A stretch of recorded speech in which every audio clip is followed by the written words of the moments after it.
Misalnya seneng satu perempuan, ketemu rivalnya langsung perang kan gak mikir. Tapi kalau kau bermikir, dia ngenangen cawe itu iku ra seneng aku. Untungnya apa untuk wong ayu ra seneng, malah mau loro hati. Terus sudahlah, buruan dialihkan kemana kan gitu. Itu nak mau amin WA-an tukaran lewat SMS atau tarung langsung ora kau bermikir. Tapi kalau kau bermikir, akhirnya berpikir nih. Perempuan tadi sebenarnya yang disenangi siapa? Oke, ternyata senang Pak Erick. Sudah kita ngalah. Karena tidak ada nikmatnya kan menikahi perempuan yang sama sekali tidak mencintai kita. Tapi kalau nak kau berpikir pokoknya diprovokasi, wah kue kalah mbak A, kue kalah mbak B, pikirannya kan ojo sampai kalah. Bareng wis menang ternyata ada lah. Di Quran itu sampai lihat di tafsir Tobari itu ada ayat bal naqzifu bil haqqi 'alal batil fayadmaghuhu fa idza huwa zahid. Qadzafa itu kalau di kamus tak lihat itu takallama bila dalilin. Qadzafa itu yes, pokoknya sekenanya. Artinya gini, kebenaran Islam atau kebenaran hak itu kamu taruh sekenanya saja itu tetap menang. Apalagi kamu taruh secara teratur, kamu taruh sekenanya saja itu tetap menang. Sehingga di sini banyak sahabat yang hidup di Cina. Sekarang juga banyak orang alim yang milih hidup di Amerika, banyak orang alim yang milih hidup di Inggris. Dan mereka pede, percaya diri karena kebenaran itu kamu letakkan di mana saja itu tetap akan menang, akan menemukan momentum kemenangannya. Misalnya gini, contoh paling gampang. Dulu para peneliti, seorang lagi dulu para peneliti itu ya datang kemana-mana, termasuk Ibnu Battuta, termasuk Ibnu Khaldun.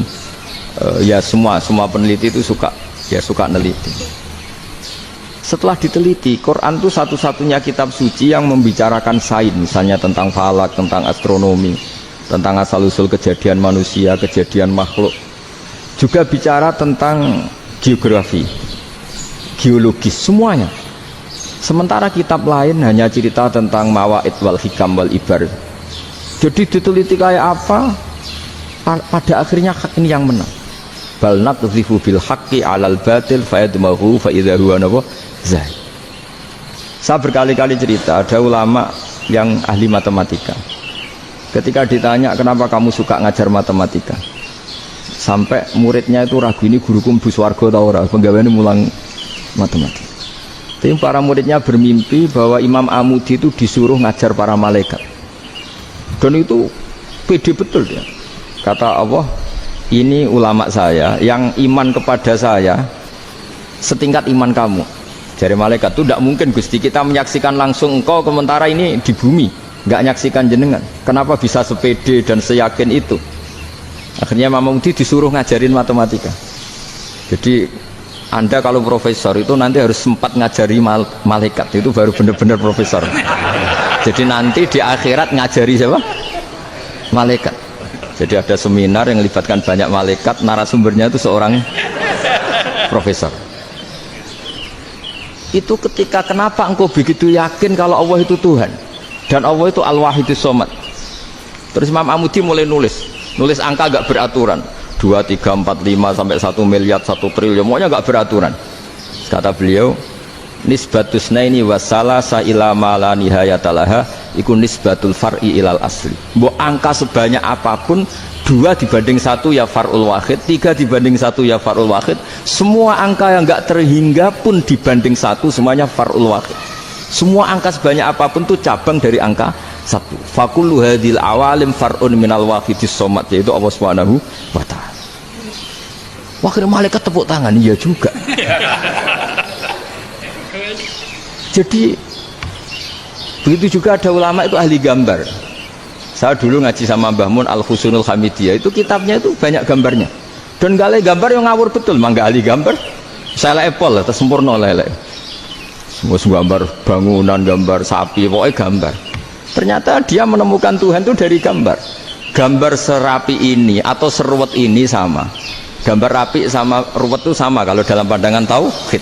Dimulai minan nuqtah al-wahidah. Kowe cek gambar sing rapi sing indah, cek gambarmu elek, dimulai dari 1 titik, dan titik ini nuqtatil wujud, yaitu Allah Subhanahu wa ta'ala. Jadi nek cara ahli tauhid gak penting gambare apik, menang lomba atau ora penting. Butuhe hadis surah ini gambar baik yang rapi maupun ndak adalah min nuqtah dari 1 titik. Nah, alam raya sebanyak ini mbok gambar mbok ora, sejak mulai Mars sampai Jupiter kabeh semua bentuknya yang banyak ini semuanya min nuqtatil wujud, yaitu dari titik wujud ini kok Allah Subhanahu wa ta'ala.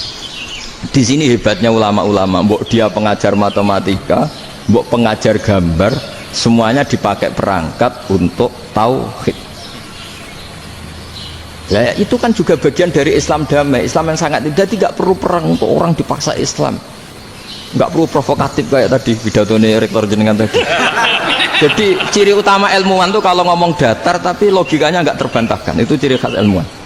Kalau ciri khas politikus kalau ngomong itu keras, provokatif lah kira-kira gitu. Tapi isinya biasa. Nah saya berharap nanti semua profesor doktor itu datar tapi isinya kualitasnya bagus ini. Mentes. Jadi makanya terus kata ulama, kenapa diistilahkan balnat zifu bil haqqi? Kenapa pakai qadzafa sementara qadzafa maknanya takallama bila dalil? Maksudnya bila dalil di sini itu min ghairi ikhtiyajin ila dalilin. Kebenaran itu memang nggak butuh dalil. Apa kita perlu dalilnya apa? Buktinya apa? Kalau 3 itu cabang dari 1. Wong gendeng yang takut gitu pas orang gendeng.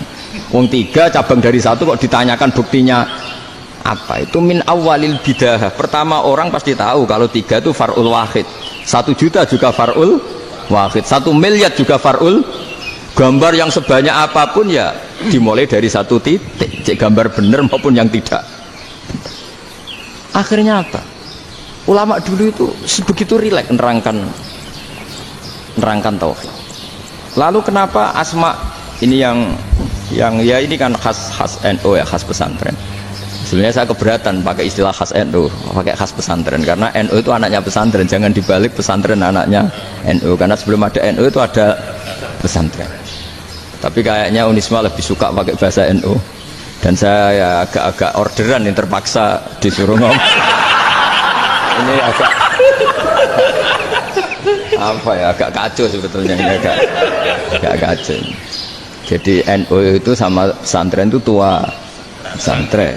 Jadi NU dilahirkan pesantren, bukan dibalik pesantren dilahirkan NU. Sehingga barokahnya didirikan pesantren ini, kadang nyuwun sewu sekali berbahasim itu kadang ide besar beliau itu ora dituruti wong NU. Jadi Mbah Hasim cara kula kok dadi Mbah Hasim ya mangkel. Mbah Hasim itu ngarang meno kentong. Nggih ngarang meno beduk, tapi wong NU nganggo kentong. Beduk. Dan uniknya Mbah Hasim enggak tersinggung. Karena ciri khas pesantren itu membolehkan perbedaan apa? Pendapat. Itu masyhur khilafnya Mbah Hasim sama Bapak Kemas Kumambang, itu sampai dikitabkan. Saling ngeritik, saling macam-macam lah. Jadi cara berpikir Mbah Hasim ketika Nabi rembukan, ini gimana ya cara menentukan waktu sholat ya? Ya pakai kentong ya Rasulullah, zakalin nasoro itu untuk orang Nasrani. Ya pakai buk itu trompet, zakalil Yahud itu untuk orang Yahudi. Terus, ada yang lagi pakai api ya Rasulullah, zakalil Majusi itu orang Majusi. Setelah itu ada orang datang lari-lari cerita mimpi azan tadi.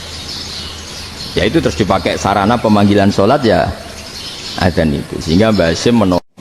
Saya sekarang sering kampanye sedekah, karena misalnya sering saya itu didatangi orang kaya, sudah dapat gratisan bruto itu beremang. Nah ini kita sudah pakai buminya Allah itu gratis, pakai airnya ya gratis, pakai oksigen ya gratis, kok masih bruto itu sudah jadi hamba yang nggak benar ya. Jadi bayangkan kalau kita pakai oksigen bayar, pakai buminya bayar, pakai airnya bayar semua, kayaknya kita tidak mampu membayar ya. Dan kita sama Allah hanya disuruh ikrar, disuruh sujud. Pentingnya ilmu satu, bahwa itu akan menjadikan satu perilaku. Misalnya begini ya, dulu itu kiai-kiai Jawa zaman dulu itu berpatokan, karena dulu pemerintahan Hindia Belanda, seorang lagi masih pemerintahan Hindia Belanda, itu dalil yang sering diutarakan itu sebaik-baiknya umara itu yang datang ke ulama, sejelek-jeleknya ulama itu yang datang ke umara. Tapi semenjak pemerintahan Indonesia dan kemudian ditandai beberapa tokoh kayak Gus Wahid putra Kiai Hasyim jadi Menteri Agama, ada Gus Wahid putra Kiai Wahab juga jadi Menteri Agama, ada Kiai Fathur Rahman keluarga Mbah Maimun keluarga Sarang juga pernah jadi Menteri Agama. Kemudian bersamaan dengan itu dibangunlah satu pegangan ilmu. Pegangan ilmu ini penting karena ini yang mengilhami semua orang Islam, terutama ya utamanya ulama. Ada seorang ustadz, seorang guru ngaji yang karena melihat rata-rata penguasa itu zalimnya, datang ke Harun ar-Rasyid. Ini perlu disemak, datang ke Khalifatullah atau Amirul Mukminin Harun ar-Rasyid. Karena beliau seorang raja tentu terduga lah, atau ya umumnya atau gimana lah istilahnya. Itu ya rata-rata ya agak seenaknya namanya raja, namanya penguasa. Ini dalam pikiran ustadz itu tidak mesti dalam fakta. Kemudian si ustadz itu matur, ya Amirul Mukminin, ini nasihun lak famusaddidun alaika fala tajidanna fi nafsika syai'an. Saya ini mau nasihati Anda, kemudian saya cara nasihati itu keras. Tolong jangan dimasukkan hati. Dia bilang famusaddidun alaika, karena nanti kalau nasihati itu keras sekali. Tolong dimaklumi, karena ini penting, karena Anda harus dinasihati secara keras. Tapi sebelum nasihat itu diutarakan, kata Harun ar-Rasyid, karena beliau Bani Abbas dan beliau orang alim, termasuk muridnya Imam Malik. Kata Harun ar-Rasyid, uskut, kamu diam Ustaz. Inna Allaha ta'ala arsala man huwa khairun minka ila man huwa syarrun minni. Wa ma'adzalika yaqulu Allahu ta'ala faqula lahu qawlan layyinan la'allahu yatadzakkaru aw yakhsha. Jadi ini sekaligus etika dan norma ya bagi semua dai di Indonesia dan semua kita. Wahai Ustadz, kamu diam. Allah Ta'ala itu ngutus orang yang lebih baik ketimbang kamu, yaitu Nabi Musa, ke orang yang lebih jelek ketimbang saya, yaitu ke Fir'aun. Itu saja harus pakai etika, faqula lahu qawlan layyinan. Kamu harus ngomong yang halus. Jadi intinya ini Harun ar-Rasyid komplain, kamu itu kalau jadi ustadz kok ngaji kira-kira gitu. Jadi betapa baiknya orang dulu memahami Quran. Jadi Quran itu dibaca, kemudian kita mungkin baca terus jadi cerita, mungkin ada yang baca jadi perilaku, ada yang baca kemudian itu mengilhami, membentuk. Nah kira-kira itulah yang membentuk kiai alim di NU, di beberapa pesantren maupun orang-orang alim di luar NU. Asal ngajinya dan bacanya seperti kita, pasti seperti itu. Karena cara berpikir tadi sudah. Jadi akhirnya si Ustadz tadi keluar dan minta maaf, anta alamu minni, ternyata engkau lebih alim ketimbang saya. Jadi kalimat famusaddidun alika, saya akan keras cara memberi nasihat, itu yang diket, yang dipotong, yang dibatalkan atau yang diralat oleh Khalifatullah Harun ar-Rasyid. Itu dikatakan inna Allaha ta'ala arsala man huwa khairun minka ila man huwa syarrun minni. Yaitu Allah mengutus orang yang lebih baik ketimbang kamu, yaitu Nabi Musa, ke orang yang lebih jelek ketimbang saya, yaitu Fir'aun. Itu pun harus faqula lahu qawlan layyinan. Cara berdakwah harus dengan kata-kata yang halus, yang lembut, yang indah. Dan dengan kata-kata itu diharapkan la'allahu yatadzakkaru aw yakhsha. Semoga yang didakwahi menjadi ingat. Sehingga dengan kemampuan ilmiah seperti ini menjadi pegangan bersama bahwa kita sebagai dai atau sebagai tetangga atau sebagai sama-sama warga Indonesia, bawaan kita memang harus faqula lahu qawlan layyinan la'allahu yatadzakkaru aw yakhsha. Kemudian dalam disiplin ilmu yang lain, halus itu tidak kuat. Angin itu ya halus, tapi kalau di manage itu jadi kekuatan yang besar. Itu juga air dan sebagainya. Sehingga tidak perlu khawatir terus kalau dakwah halus itu tidak punya efek yang signifikan. Tidak juga.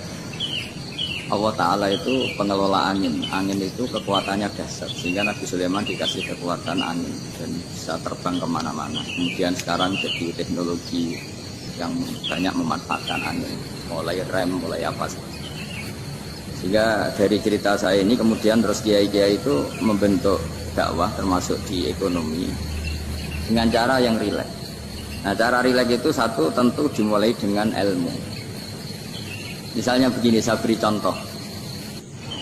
Ketika ada orang melafadzkan kalimat la ilaha illallah, tiada Tuhan selain Allah.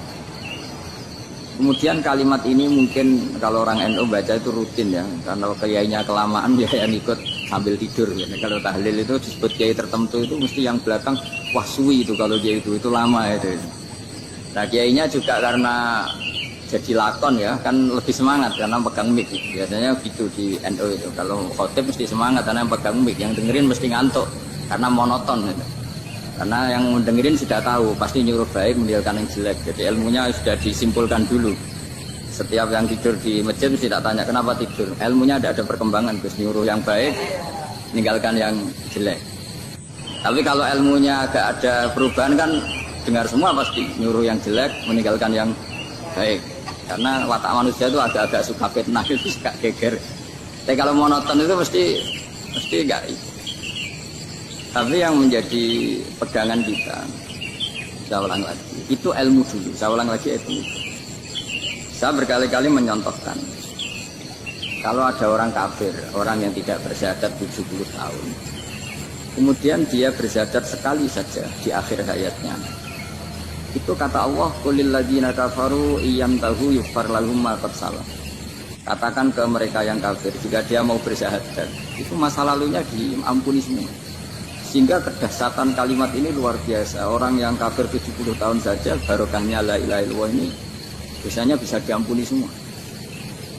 Nah kemudian karena ilmu ini tidak begitu populer atau kurang dipopulerkan, atau kita sendiri kurang menghayati, sehingga la ilaha illallah itu lebih dianalisis cara lafaz ini, pelafatannya ada sanadnya enggak ya? Terus cara melafatkan bareng-bareng seperti itu ada tumpengan ini bid'ah enggak ya? Jadi pertanyaannya sudah tidak tentang keramatnya atau sakralnya atau fadilahnya la ilaha illallah, tapi sudah macam-macam. Jadi dan cara seperti ini ada hadisnya enggak, legal enggak, terus ada sanadnya enggak. Jadi saya mohon semohon-mohonnya untuk teman-teman yang di Al-Iman itu harus ngaji. Ngaji itu nanti kamu tahu cara mandang sebuah ibadah atau perilaku atau apa sajalah tahu. Karena al-ilmu yurisul ahwal, ilmu itu bisa mengilhami cara pandang. Dulu yaitu saya ulang lagi, ketika zaman Hindia Belanda, karena pemerintahnya Hindia Belanda itu ulama-ulama keras sekali, sejelek-jeleknya ulama itu yang datang ke Umaroh. Tapi setelah era Mbah Hashim, era sampai Mbah Maimun, itu mereka peduli sama Umaroh, sama semuanya sama-sama warga Indonesia yang ingin melihat Indonesia yang lebih baik. Sehingga banyak, ya kakak saya sendiri pernah wakil bupati, putra Mbah Maimun wakil gubernur. Ini teman saya Kiai Habib jadi bupati. Semenjak itu terus, dan itu nggak lepas dari cara pandang. Cara pandang diantaranya adalah mulane kabeh wali ku syaratnya umiin kabeh. Jadi aku masuk pengalaman aku ora roh dhuwit kuwi ora roh apa ora. Tapi kok sampai terus ra dhuwit lek kowe elek nyoron ngene wae. Ya aja sampai kowe seneng dhuwit ora. Seneng loro. Seneng wong wedok kono ora. Seneng loro. Lane dawuh Kanjeng Nabi nak ngalem wali-wali iku wong nek parek pangeran atat dunya wa hiya rahimah. Dunya uteka dhewe wa hiya rahimah. Dunya iku ino, ngremek-ngremek ben ditampa. Go dunya dhisik didhawuhi Allah, iki kanggo pidato apa saiki cerita ya. Dunya didhawuhi Allah ya dunya ukhdumi man khodamane. Ukhdumi man khodamane. Dunya kowe iku kudu ngitmai wong sing ngitmai aku. Jenenge ono wali kok rada golek-golek ya rada aneh. Ya tapi ya ora apa-apa sih nggo lucu-lucunan apa. Jebule tenan apa. Lah sing keliru nak tenan, nak lucu-lucunan pantes-pantese manusa ora apa-apa. Tapi nak tenan ya muskilah. Muskilah. Mergo donya wis dikitabi apa? Ya dunya ukhdumi man khodam. Ya saiki kowe khodam apa ta ora? Nek kowe khodam apa kan mesti. Ya kilani dhewe awakmu kok. Assalamualaikum, halo sobat semua, kembali lagi di nak malam 17-an itu tirakatan jero jujur apa? Jadi aku mulai dhisik ngger malam 17 itu koyo katut-katut tirakatan. Jebule eling nak isuke ana makhluk-makhluk ngaji lah. Ya wis kabeh marhaban biwasiati Rasulillah. Billahi tetep kagungane wa sarasan mutus samawati te pira-pira kerajaan langit lan bumi. Yakhluqu gawe sapa wa ta'ala mayasa ya habul mayasa. Paring sapa wa ta'ala lima yasa minal aulad inasan ing pira-pira wedok wa yahabu lan paring sapa wa lima yasa adzkura ing pira-pira lanang au yuzawiju utawa nyilang sapa Allah mentazwi itu menyilang dadekno ya anak lanang dia anak wedok hum ing wong akeh ya caluhum dzukronau wa inasa Allah gawe kowe dia anak lanang ya wedok wa calu mayasa wa qima tapi ya ana sing digawe ora duwe anak. Kabeh kersane Allah Subhanahu wa taala. Dadi ana sing anak lanang tok, ana sing anak wedok tok, ana sing anak lanang wedok tapi ana sing ra duwe anak. Fala yalidu mongko orang lahirna sapa akim wala yuradu lan ora den lahirna sapa lahu kedhe akim. Inna usatamna wa ta'ala wa alimun. Iku zat maksudnya fala yalidu misalnya ning cah wedok dene ra iso nglahirno. Kan yalidu bali ning man saged mudzakkar saged napa? Inna usatamna wa ta'ala wa alimun dat pirsa bima yakhluqu lan apa sing Allah gawe kodine dat sing poso alama ya. Mergo umpama angger wong kok duwe anak, mesti dianggap duwe anak iku kudrahe manusa. Barokah nyatane ana sing ra duwe anak padahal dikumpuli ketok anak manusa tidak siapa? Siapa. Kabeh anut kudrahe Allah Subhanahu wa taala. Wa makana larana iku libasarin kedhe manusa ayu kalimat dawuh ing basar sapa Allah illa ayu kecuali entuk den paringi wahyu sapa ilahi maring basar wahyan kan wahyu sing manam misal ing dalam turu au bil ilham lan ilham. Ilham ya semasyhur kaya Nabi Ibrahim. Dekne yo mimpi, yo kepikiran nek iku tenang. Jadi jenenge yo ana manam yo ana napa? Ilham. Lan yo ana ragu sediluk darane yo mutarwiyah napa? Terus ana mantep darane yo menapa? Arafah. Ya mergo antarane manam mbek napa? Ilham kaya iya kaya ora. Mulane panjur maza taro. Jadi beliau sempat ngekei ruang untuk Ismail berpikir. Napa Ismail apa?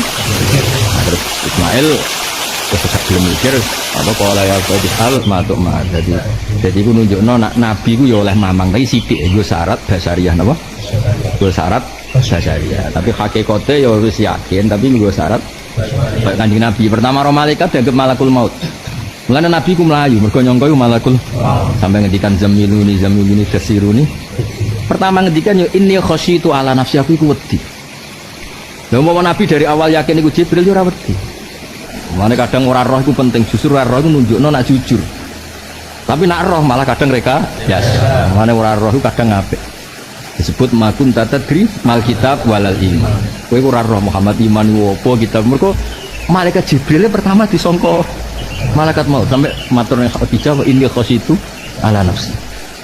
Khadijah sing manekno iku hadan namus alladzi ja'a bi Musa. Nek jenengan ora percaya sesuk dolan ning Ami Warokoh bin Nawfal. Jadi Nabi mulane kiai sajane kudu roh ndekne ku kiai. Kiai kok nyediakno tanggal yo rada aneh. Jane kiai sing bener iku ora roh ndekne iku kiai hubungane mbek Allah ya abdun mbek Rabbih wis gak mikir liyane. Lho kula nganti saiki ya ora roh nek aku kiai. Aku nganti saiki koyo wong awam. Wae ngejak anak, wae ning Tegal mulang gak ngerti aku kiai ora. Pokoke khitabuh ning aku apa. Berhubung kok demo ngene ya akhirnya ngaji, tapi ora perkara rasa kiai. Lah jenenge wong nganggur-nganggur teko ya. Sine soe. Lah iku kiai tenan, nek ngono iku berarti kiai tenan. Makun tatadri mal kitab. Kiai kok ngerti. Nah iki ulang prospek, iki ora prospek. Iya. Kanjeng Nabi ku pertama ketemu malaikat Jibril gak pirsa nek iku. Malaikat Jibril nyongkone malakul. Mulane muni inni khasyitu ala. Itu sampai bersane sausnya Khadijah, sausnya Warokoh bin Nawfal. Beberapa info beliau juga gak ngerti. Mulai disebut makun tatadri mal kitab walal ilm. Kayak roh. Tapi ora roh sing ngene iki sifatu madkhin, ora roh sing ngene iki dadi kelebihane Kanjeng Nabi. Jadi kadang ora roh itu penting. Lan kok kowe di masalah bojomu ya ora roh masalah lalumu iku ya alhamdulillah. Kadang baru gak roh. Kalau kowe ini kan roh hakku akhirnya ya urip pelang-pelang. Cara kowe roh hakku hisape rambut sitok ora kok berguyu. Berhubung ra roh ya. Ya guyu. Jadi kadang ra roh wis dinikmati wae no. Makome makom ora roh.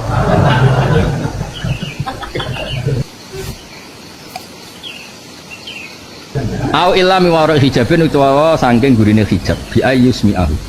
Gambare harus memperdengarkan sapa wa ing basar-basar sing nabi kalam ing dawuh Allah. Tapi wala ya. Lan ora ningali sapa basar sing nabi ing Allah. Kama waqa Ali Musa alaihi salam, Nabi Musa ketika ning turi Sina kan dengar tapi tidak melihat. Au illa ayursila kecuali ento ngutus sapa Allah rasulan rasul, misale malakan malaikat ka Jibril, fayuhya mongko maringi wahyu sapa rasul ilal mursali ilahi maring sing diutusna sapa ilahi al sing ditugasi ayu kalimuhu sing ngendikani sapa rasul hu ing mursal ilah. Mursal ilah berarti sapa? Kanjeng Nabi diini lan idine Allah. Mahyakna maing apa wae ya sawu ngersano sapa ing ma. Inna sabina wa aliyun iku zat sing luhur an sifatil mukhtasin. Iki pinter Imam Suyuti. Piye-piye nak diredaksekno Allah ketemu langsung Kanjeng Nabi, ono pikiran nak Allah yaqulu fi makanin apa? Tak baleni nah, iki ra kena go pidato. Iki pidato pokoke teko ngaji swarga. Roh raimu swarga. Tak baleni ya. Umpama wahyu ku kabeh langsung, sing ana mubasyarah Allah mbek Nabi mesti dikira Allah ya kullu di makanin. Allah nempat di satu tempat. Mulane apike iku wis rapati roh. Kadang lewat sare, kadang lewat Jibril, kadang koyo krungu swara tapi ora roh. Jadi kadang-kadang dunya ku apik ra roh. Mulane Senawawi Al-Bantani ku cara kula ku pancen wong pinter tenan. Roh rasane wong Jawa ya roh rasane akidah. Lah wa amma hadisul mi'raj fal makan binisbat lin nabi dunawah. Kulo sik eling rantak biru. Soal hadis mi'raj, makan ning kono Allah sowan ning Sidratil apa Kanjeng Nabi sowan teng ngendi? Iku fal makan binisbat lin nabi. Ya jenenge nabi ku manusa ya keceluk duwe makan. Kaya Nabi Musa keceluk ketemu Allah ning turi Sina. Jadi fal makan binisbat lin nabi la lillah no. La lillah. Jadi wong iku kudu ngaji mek wong alim. Jadi wong ku ngerti. Allah tetap laisa kamislihi syai'un. Nah, tapi kita iku manusa ketemune Allah ya gelem ra gelem dijelasno kan ning turi Sina kaya Rasulullah cara zahir ketemu ning Sidratil tapi tetap fal makan binisbat linnas ya duna wa mergo Allah iku la yakullu bimakan. Lan maksudnya pinter aliyun an sifatil muhdasin tetap Allah sangat-sangat mulia tidak mungkin tersentuh sifatnya barang sing muhdas ya macane iku muhdasin nek nggo pidato muhdisin ya ora apa-apa ora ora bedane wong-wong ngundang kiai ku saenake jadi kiai ini nasihati apa ora penting, penting rapat panitia iki rai ini pantes piro. Kiai Pator. Misalnya ini ada di beberapa literatur fikih, di semua fikih, baik mazhab Syafi'i, Hanafi, Hambali, di semua kitab fikih. Misalnya ada orang mau masuk Islam, terus konsultasi sama ustadz atau sama kiai, Pak saya mau masuk Islam, kamu nggak boleh ngambil sikap monggo ngeteh dulu gitu, atau apalagi jajak ngobrol dulu. Karena 5 menit kita mempersilahkan ngopi dulu itu artinya dianggap kita membiarkan dia dalam keadaan kafir 5 menit dan kita dianggap ikut tanggung jawab. Sehingga juga ada ulama yang ngebabkan itu sampai di bab murtad. Termasuk murtad adalah orang yang dimintai mensyahadatkan non muslim kemudian disuruh ngopi dulu atau lebih. Karena dianggap pembiaran sekian menit masih berstatus kafir. Jadi ibaratnya gini ya, kalau kita mungkin baru bapak-bapak baru pakai celana pendek terus ada orang kecelakaan di jalan, saya tak pakai baju dulu nanti baru kamu saya selamatkan. Itu kan naif. Kalau begitu saja naif, apalagi orang yang kafir kemudian pas mau minta disyahadatkan kita bilang monggo mandi-mandi dulu ngeteh-ngeteh dulu. Berarti ada pembiaran sekian menit. Dia masih berstatus. Artinya begini, kalau dia saat itu kok dimatikan oleh Israel berarti mati dalam status kafir dan kita ikut tanggung jawab karena harusnya bisa Islam andai kan kita mensyahadatkan saat itu juga. Jadi itu bab-bab yang dianggap ekstrim dalam kutubil fikih, bab-bab fikih. Makanya dalam kitab fikih saya berkali-kali ada non-muslim mau bersyahadat ke saya. Itu saya bilang ke santri-santri saya, saat itu juga harus kamu ajarin semua pakai bahasa Indonesia. Yang penting status kafirnya apa? Iya. Baru setelah itu ada hukum sosial ya, mungkin kita nawarin teh atau kopi atau apa. Makanya di sini dibabkan ke seseorang harus tergesa-gesa atau bercepat-cepat atau ngambil sikap bergegas untuk melakukan kebaikan. Terus ayat kedua yang dipakai Sayyidina bin Abi Salam itu begini. Ketika Allah mensifati orang munafik, status orang munafik itu apa? Wa idza qamu ila sholati qamu kusala. Mereka kalau dipanggil untuk sholat, dia berangkat tapi itu salah cara malas-malasan. Sehingga untuk menunjukkan kita loyal sama Allah itu ya paling tidak ada sikap di atas rata-rata. Makanya ada sa'i ya, lari-lari kecil, tawaf juga disunatkan ada lari-lari kecil, disebut ar-romal itu lari-lari kecil untuk menunjukkan bahwa kita loyal sama Allah itu tidak sakobri kalau Jawa. Nah itu dibabkan sendiri. Jadi beda antara tergesa-gesa sama ekspresi serius. Jadi musyawarah itu ya kira-kira kan nggak mungkin lah kita dipanggil rektor atau kiai atau orang tua kita terus jalan leha-leha itu kan. Nah contoh yang diambil di sini begini. Ketika ada debat terbuka antara Fir'aun dan Musa, saya ulang lagi ya, ada debat terbuka antara Musa dan Fir'aun. Kan Nabi Musa datang ke Fir'aun. Lalu kata Fir'aun, Ini asal usul ayat ini saya terangkan sejarahnya. Kata Fir'aun, lalu kalau kamu tidak nuhankan saya, Tuhan kamu siapa? Terus kata Musa, Rabbus samawati wal ardi, yang nuhani langit dan bumi. Fir'aun masih berkelit. Kalau Tuhan di bumi, setahu saya kemana-mana yang dituhankan saya, kata Fir'aun. Ma'alim tulakum min ilahi ghairi. Terus Nabi Musa masih ngendikan, ya sudah Tuhan yang nuhani langit. Terus Fir'aun manggil Haman. Haman itu arsitekturnya Fir'aun. Ya Haman ibnili sorhal ali abdul asbab samawati fa'atoliya ila ilahi Musa. Haman bangunkan kami piramida yang tinggi. Saya ingin melihat Tuhannya Musa. Musa akhirnya mikir, karena kalaupun Fir'aun bisa naik ke langit tetap tidak bisa melihat Tuhan. Kita tahu Tuhan nggak bisa dilihat. Kita ngomong aja tidak lihat, apalagi Fir'aun rivalnya kan. Akhirnya Musa ganti argumentasi, yaitu argumentasinya Musa, Rabbukum wa Rabbu abaikumul awal. Ini perlu diingat dan berusaha sampaikan. Yang nuhani kamu dan yang menuhani leluhur kamu, itu sangat memukul Fir'aun. Karena logikanya kalau Fir'aun itu Tuhan, berarti babanya dulu tanpa Tuhan. Ini ada Tuhan terlambat. Jadi kalau Fir'aun Tuhan, berarti bahnya tanpa Tuhan, karena zaman era bahnya belum ada Tuhan. Karena perdebatan itu banyak punggawa Fir'aun yang mukmin. Wah, ini Fir'aun nggak bener ini. Kalau dia Tuhan berarti babanya tambah.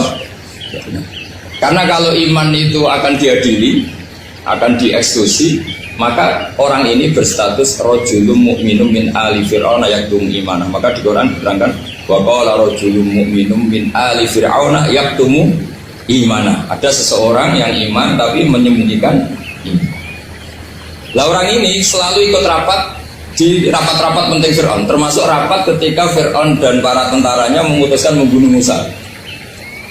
Karena dia ikut rapat dan eksekutornya besok disuruh nangkap Musa, orang ini malam itu juga nemuin Musa terus bilang innal mal ayat tabiru nabikal yakdulu ka Musa. Rapat tadi malam memutuskan kamu besok dibunuh, maka kamu harus bergegas meninggalkan Mesir.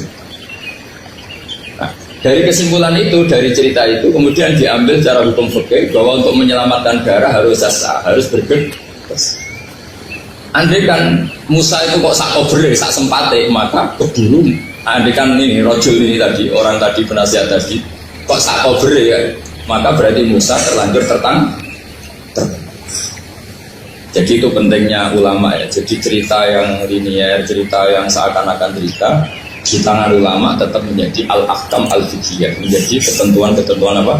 Jadi yang diambil di sini adalah lelaki tadi yang ikut rapat tadi bergegas menemui Musa, memberitahu kalau kamu besok mau dieksekusi, fakrus, maka kamu harus cepatnya keluar dari Mesir untuk menyelamatkan diri.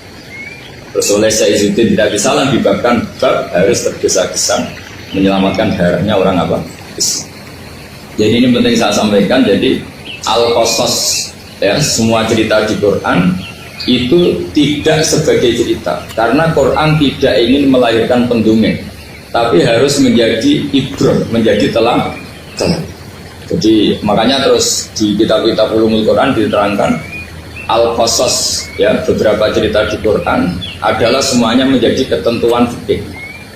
Saya ulang lagi ya, semua cerita yang ada di Quran itu menjadi ketentuan fikih, meskipun alurnya apa? Cerita. Kayak tadi kan alurnya cerita bahwa lelaki ini bergegas nemui Musa supaya Musa cepat keluar dari Mesir. Terus dibabkan babul musaroah ila musibik. Saya teruskan. Wa kama la ra'ayna ma yaqtulu musliman law tabtu alaihi la qatalahu fal musaroah ila takrisihi min wajibatin.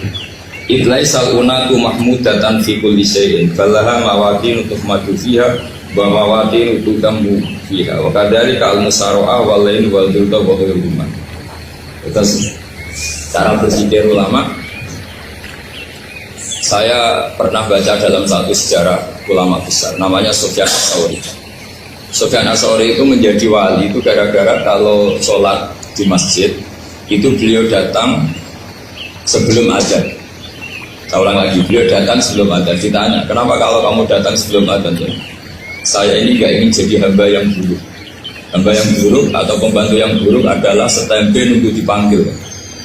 Misalnya kita tahu majikan kita pasti manggil jam 7. Kemudian jam 7 itu Anda masih ngopi, masih tata-tata, itu kan tidak menghormati majikan. Harusnya kamu setempe di jam yang saat itu.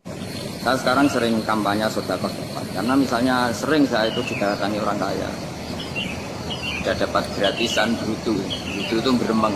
Nah ini kita sudah pakai buminya Allah itu gratis, pakai airnya ya gratis, pakai oksigen ya gratis. Kok masih bruto itu sudah jadi hamba yang nggak benar ya. Jadi bayangkan kalau kita pakai oksigen bayar, pakai buminya bayar, pakai airnya bayar semua, kayaknya kita tidak mampu membayar ya. Dan kita sama Allah hanya disuruh ikrar, disuruh sujud. Pentingnya ilmu satu bahwa itu akan menjadikan satu perilaku. Misalnya begini ya, dulu itu kiai-kiai Jawa zaman dulu itu berpatokan karena dulu pemerintahan Hindia Belanda, seorang lagi masih pemerintahan Hindia Belanda. Itu dalil yang sering diutarakan itu sebaik-baiknya umara itu yang datang ke ulama, sejelek-jeleknya ulama itu yang datang ke umara. Tapi semenjak pemerintahan Indonesia dan kemudian ditandai beberapa tokoh kayak Gus Wahid Putra Ki Hasyim jadi Menteri Agama, ada Gus Wahid Putra Ki Wahab juga jadi Menteri Agama, ada Ki Fathur Rahman keluarga Mbah Maimun keluarga Sarang juga pernah jadi Menteri Agama. Kemudian bersamaan dengan itu dibangunlah satu pegangan ilmu. Pegangan ilmu ini penting karena ini yang mengilhami semua orang Islam, terutama ya utamanya ulama. Ada seorang ustadz, seorang guru ngaji yang karena melihat rata-rata penguasa itu zalim ya, datang ke Harun Ar-Rasyid. Ini perlu disemak, datang ke Khalifatullah atau Amirul Mukminin Harun Ar-Rasyid. Karena beliau seorang raja tentu terduga lah, atau ya umumnya atau gimana istilahnya. Itu ya rata-rata ya agak seenaknya namanya raja, namanya penguasa. Ini dalam pikiran ustadz itu tidak mesti dalam fakta. Kemudian si ustadz itu matur, ya Amirul Mukminin, ini nasihun lak famusaddidun alaika fala tajidanna fi nafsika syai'an. Saya ini mau nasihati Anda, kemudian saya cara nasihati itu keras. Tolong jangan dimasukkan hati. Dia bilang famusaddidun alaika. Saya nanti kalau nasihati itu keras sekali. Tolong dimaklumi karena ini penting, karena Anda harus dinasihati secara keras. Tapi sebelum nasihat itu diutarakan, kata Harun Ar-Rasyid, karena beliau Bani Abbas dan beliau orang alim, termasuk muridnya Imam Malik. Kata Harun Ar-Rasyid, uskut, kamu diam Ustaz. Inna Allaha ta'ala arsala man huwa khairun minka ila man huwa syarrun minni wa ma'adhalika yaqulu Allahu ta'ala faqula lahu qawlan layyinan la'allahu yatadzakkaru aw yakhsha. Jadi ini sekaligus etika dan norma ya bagi semua dai di Indonesia dan semua kita. Wahai Ustadz, kamu diam. Allah Ta'ala itu ngutus orang yang lebih baik ketimbang kamu, yaitu Nabi Musa, ke orang yang lebih jelek ketimbang saya, yaitu ke Fir'aun. Itu saja harus pakai etika, faqula lahu qawlan layyinan. Kamu harus ngomong yang halus. Jadi intinya ini Harun Ar-Rasyid komplain, kamu itu kalau jadi ustadz kok ngaji kira-kira gitu. Jadi betapa baiknya orang dulu memahami Quran. Jadi Quran itu dibaca, kemudian kita mungkin baca terus jadi cerita, mungkin ada yang baca jadi perilaku, ada yang baca kemudian itu mengilhami, membentuk. Nah kira-kira itulah yang membentuk kiai alim di NU, di beberapa pesantren maupun orang-orang alim di luar NU. Asal ngajinya dan bacanya seperti kita, pasti seperti itu. Karena cara berpikir tadi sudah. Jadi akhirnya si ustadz tadi keluar dan minta maaf, anta a'lamu minni, ternyata engkau lebih alim ketimbang saya. Jadi kalimat famusaddidun alika, saya akan keras cara memberi nasihat, itu yang diket, yang dipotong, yang dibatalkan atau yang diralat oleh Khalifatullah Harun Ar-Rasyid. Itu dikatakan Inna Allaha ta'ala arsala man huwa khairun minka ila man huwa syarrun minni. Yaitu Allah mengutus orang yang lebih baik ketimbang kamu, yaitu Nabi Musa, ke orang yang lebih jelek ketimbang saya, yaitu Fir'aun. Itu pun harus faqula lahu qawlan layyinan. Cara berdakwah harus dengan kata-kata yang halus, yang lembut, yang indah. Dan dengan kata-kata itu diharapkan la'allahu yatadzakkaru aw yakhsha. Semoga yang didakwai menjadi ingat. Sehingga dengan kemampuan ilmiah seperti ini menjadi pegangan bersama bahwa kita sebagai dai atau sebagai tetangga atau sebagai sama-sama warga Indonesia, bawaan kita memang harus faqula lahu qawlan layyinan la'allahu yatadzakkaru aw yakhsha. Kemudian dalam disiplin ilmu yang lain, halus itu tidak kuat. Angin itu ya halus, tapi kalau di manage itu jadi kekuatan yang besar. Begitu juga air dan sebagainya. Sehingga tidak perlu khawatir terus kalau dakwah halus itu tidak punya efek yang signifikan. Tidak juga. Allah Ta'ala itu pengelola angin. Angin itu kekuatannya dasar. Sehingga Nabi Sulaiman dikasih kekuatan angin dan bisa terbang kemana-mana. Kemudian sekarang jadi teknologi yang banyak memanfaatkan angin. Mulai rem, mulai apa. Sehingga dari cerita saya ini kemudian terus kiai-kiai itu membentuk dakwah termasuk di ekonomi dengan cara yang rileks. Nah, cara rileks itu satu tentu dimulai dengan ilmu. Misalnya begini, saya beri contoh. Ketika ada orang melafadzkan kalimat la ilaha illallah, tiada Tuhan selain Allah. Kemudian kalimat ini mungkin kalau orang NU baca itu rutin ya, karena kiainya kelamaan ya yang ikut sambil tidur. Kalau tahlil itu disebut kiai tertentu itu mesti yang belakang wah suwi itu kalau dia itu lama itu. Nah kiainya juga karena jadi lakon ya kan lebih semangat karena pegang mic. Biasanya gitu di NU itu. Kalau khotib mesti semangat karena yang pegang mic, yang dengerin mesti ngantuk karena monoton gitu. Karena yang mendengerin sudah tahu pasti nyuruh baik meninggalkan yang jelek. Jadi ilmunya sudah disimpulkan dulu. Setiap yang tidur di masjid mesti tak tanya kenapa tidur. Ilmunya tidak ada perkembangan, terus nyuruh yang baik meninggalkan yang jelek. Tapi kalau ilmunya agak ada perubahan kan dengar semua pasti nyuruh yang jelek meninggalkan yang baik. Karena watak manusia itu agak-agak suka fitnah, itu suka geger. Tapi kalau monoton itu mesti enggak. Tapi yang menjadi pegangan kita, saya ulang lagi, itu ilmu dulu. Saya ulang lagi itu. Saya berkali-kali menyontohkan, kalau ada orang kafir, orang yang tidak bersyahadat 70 tahun, kemudian dia bersyahadat sekali saja di akhir hayatnya. Itu kata Allah, qulil ladzina kafaru iyyantahu yughfar lahum ma qad salaf. Katakan ke mereka yang kafir, jika dia mau bersyahadat, itu masa lalunya diampuni semua. Sehingga kedahsyatan kalimat ini luar biasa. Orang yang kafir 70 tahun saja barokahnya la ilaha illallah ini biasanya bisa diampuni semua. Nah kemudian karena ilmu ini tidak begitu populer atau kurang dipopulerkan atau kita sendiri kurang menghayati, sehingga la ilaha illallah itu lebih dianalisis cara lafaz ini, pelafatannya ada sanadnya enggak ya? Terus cara melafatkan bareng-bareng seperti itu ada tumpengan ini bid'ah enggak ya? Jadi pertanyaannya sudah tidak tentang keramatnya atau sakralnya atau fadilahnya la ilaha illallah, tapi sudah macam-macam. Jadi dan cara seperti ini ada hadisnya enggak, legal enggak, terus ada sanadnya enggak. Jadi saya mohon semohon-mohonnya untuk teman-teman yang di Al-Iman itu harus ngaji. Ngaji itu nanti kamu tahu cara mandang sebuah ibadah atau perilaku atau apa sajalah tahu. Karena al-ilmu yurisul ahwal, ilmu itu bisa mengilhami cara pandang. Dulu yaitu saya ulang lagi, ketika zaman Hindia Belanda, karena pemerintahnya Hindia Belanda itu ulama-ulama keras sekali, sejelek-jeleknya ulama itu yang datang ke Umaroh.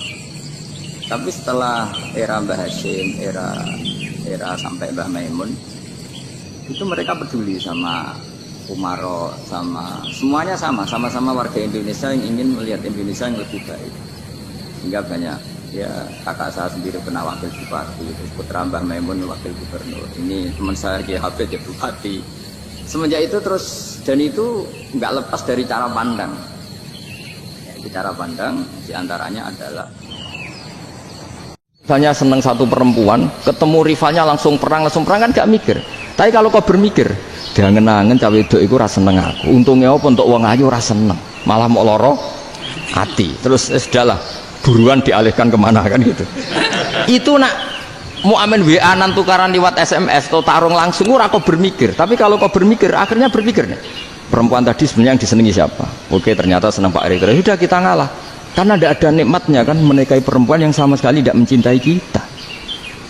Tapi kalau nak kau berpikir pokoknya diprovokasi, wah kue kalah mbak A, kue kalah mbak B, pikirannya kan ojo sampai kalah. Bareng wis menang ternyata ada mas lah. Di Quran itu sampai lihat di tafsir Tobari itu ada ayat bal naqzifu bil haqqi 'alal batil fayadmaghuhu fa idza huwa zahid. Qadzafa itu kalau di kamus tak lihat itu takallama bila dalilin. Qadzafa itu yes, pokoknya sekenanya. Artinya gini, kebenaran Islam atau kebenaran hak itu kamu taruh sekenanya saja itu tetap menang. Apalagi kamu taruh secara teratur, kamu taruh sekenanya saja itu tetap menang. Sehingga di sini banyak sahabat yang hidup di Cina. Sekarang juga banyak orang alim yang milih hidup di Amerika, banyak orang alim yang milih hidup di Inggris. Dan mereka pede, percaya diri karena kebenaran itu kamu letakkan di mana saja, itu tetap akan menang, akan menemukan momentum kemenangannya. Misalnya gini, contoh paling gampang. Dulu para peneliti, seorang lagi dulu para peneliti itu ya datang kemana-mana, termasuk Ibnu Battuta, termasuk Ibnu Khaldun, ya semua peneliti itu suka neliti. Setelah diteliti, Quran itu satu-satunya kitab suci yang membicarakan sains, misalnya tentang falak, tentang astronomi, tentang asal-usul kejadian manusia, kejadian makhluk, juga bicara tentang geografi, geologis, semuanya. Sementara kitab lain hanya cerita tentang mawaid wal hikam wal ibar. Jadi diteliti kayak apa, pada akhirnya hak ini yang menang. Bal naqzifu bil haqqi 'alal batil fayadmaghu fa idza huwa zahid. Saya berkali-kali cerita, ada ulama yang ahli matematika. Ketika ditanya kenapa kamu suka ngajar matematika, sampai muridnya itu ragu, ini guruku mlebu swarga ta ora, penggaweane mulang matematika. Tapi para muridnya bermimpi bahwa Imam Amudi itu disuruh ngajar para malaikat. Dan itu pede betul ya. Kata Allah, ini ulama saya yang iman kepada saya setingkat iman kamu. Jadi malaikat itu tidak mungkin Gusti, kita menyaksikan langsung engkau, sementara ini di bumi nggak nyaksikan jenengan. Kenapa bisa sepede dan seyakin itu? Akhirnya Imam Amudi disuruh ngajarin matematika. Jadi Anda kalau profesor itu nanti harus sempat ngajari malaikat, itu baru benar-benar profesor. Jadi nanti di akhirat ngajari siapa? Malaikat. Jadi ada seminar yang melibatkan banyak malaikat, narasumbernya itu seorang profesor. Itu ketika kenapa engkau begitu yakin kalau Allah itu Tuhan dan Allah itu Al-Wahidus Shomad. Terus Imam Amudi mulai nulis angka gak beraturan, 2, 3, 4, 5 sampai 1 miliar, 1 triliun, pokoknya gak beraturan. Kata beliau, nisbatus naini wasalasa ila ma la nihayatalaha iku nisbatul far'i ilal asli. Mbok angka sebanyak apapun, 2 dibanding 1 ya far'ul wahid, 3 dibanding 1 ya far'ul wahid, semua angka yang gak terhingga pun dibanding 1 semuanya far'ul wahid. Semua angka sebanyak apapun itu cabang dari angka 1. Fakullu hadhil awalim far'un minal wahidis shomad, yaitu Allah Subhanahu wa ta'ala. Wakil malaikat tepuk tangan, iya juga. Jadi begitu juga ada ulama itu ahli gambar. Saya dulu ngaji sama Mbah Mun Al-Husunul Hamidiyah, itu kitabnya itu banyak gambarnya. Dan gale gambar yang ngawur betul, mangga ahli gambar. Saya epol, tersempurna lele. Semua gambar bangunan, gambar sapi, pokoknya gambar. Ternyata dia menemukan Tuhan itu dari gambar. Gambar serapi ini atau seruwet ini sama. Gambar rapi sama ruwet itu sama kalau dalam pandangan tauhid. Dimulai minan nuqtah al-wahidah. Kowe cek gambar sing rapi sing indah, cek gambarmu elek, dimulai dari 1 titik, dan titik ini nuqtatil wujud, yaitu Allah Subhanahu wa ta'ala. Jadi nek cara ahli tauhid gak penting gambare apik, menang lomba ta ora penting. Butuhe hadis surah ini gambar baik yang rapi maupun ndak adalah min nuqtah dari 1 titik. Ya, alam raya sebanyak ini mbok gambar mbok ora, sejak mulai Mars sampai Jupiter kabeh semua bentuknya yang banyak ini semuanya min nuqtatil wujud, yaitu dari titik wujud, ini kok Allah Subhanahu wa ta'ala. Di sini hebatnya ulama-ulama, mbok dia pengajar matematika, mbok pengajar gambar, semuanya dipakai perangkat untuk tauhid. Nah, itu kan juga bagian dari Islam damai, Islam yang sangat tidak perlu perang untuk orang dipaksa Islam. Nggak perlu provokatif kayak tadi pidatonya rektor jenengan tadi. Jadi ciri utama ilmuwan tuh kalau ngomong datar tapi logikanya nggak terbantahkan, itu ciri khas ilmuwan. Kalau ciri khas politikus kalau ngomong itu keras, provokatif lah kira-kira gitu. Tapi isinya biasa. Nah saya berharap nanti semua profesor doktor itu datar tapi isinya kualitasnya bagus ini. Mentes. Jadi makanya terus kata ulama kenapa diistilahkan balnat zifu bil haqqi, kenapa pakai kodhafa sementara kodhafa maknanya takallama bila dalil. Maksudnya bila dalil di sini itu min ghairi ikhtiyajin ila dalilin, kebenaran itu memang nggak butuh dalil. Apa kita perlu dalilnya apa, buktinya apa? Kalau 3 itu cabang dari 1, wong gendeng yang takut gitu pas orang gendeng. Wong 3 cabang dari 1 kok ditanyakan buktinya apa? Itu min awalil bidah. Pertama orang pasti tahu kalau 3 itu far'ul wahid, 1 juta juga far'ul wahid, 1 miliar juga far'ul. Gambar yang sebanyak apapun ya dimulai dari 1 titik, cek gambar bener maupun yang tidak. Akhirnya apa? Ulama dulu itu sebegitu rileks nerangkan tauhid. Lalu kenapa asma ini yang ya ini kan khas NU ya, khas pesantren. Sebenarnya saya keberatan pakai istilah khas NU, pakai khas pesantren karena NU itu anaknya pesantren, jangan dibalik pesantren anaknya NU, karena sebelum ada NU itu ada pesantren. Tapi kayaknya Unisma lebih suka pakai bahasa NU dan saya ya agak-agak orderan yang terpaksa disuruh ngomong. Ini agak apa ya, agak kacau sebetulnya ini, agak kacau. Jadi NU itu sama pesantren itu tua pesantren. Jadi NU dilahirkan pesantren, bukan dibalik pesantren dilahirkan NU. Sehingga barokahnya didirikan pesantren ini. Kadang nyuwun sewu sekali Mbah Hasyim itu kadang ide besar beliau itu ora dituruti wong NU. Jadi Mbah Hasyim cara kula kok dadi Mbah Hasyim ya mangkel. Mbah Hasyim itu ngarangno kentong. Nggih ngaramno beduk, tapi NU nganggo kentong. Beduk. Dan uniknya Mbah Hasyim enggak tersinggung.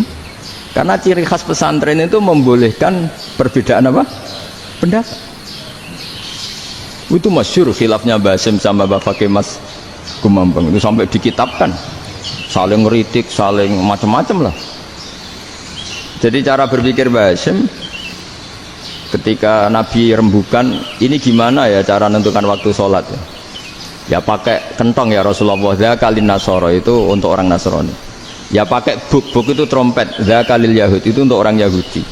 Terus, ada yang lagi pakai api ya Rasulullah, dzakalil Majusi itu orang Majusi. Setelah itu ada orang datang lari-lari cerita mimpi azan tadi.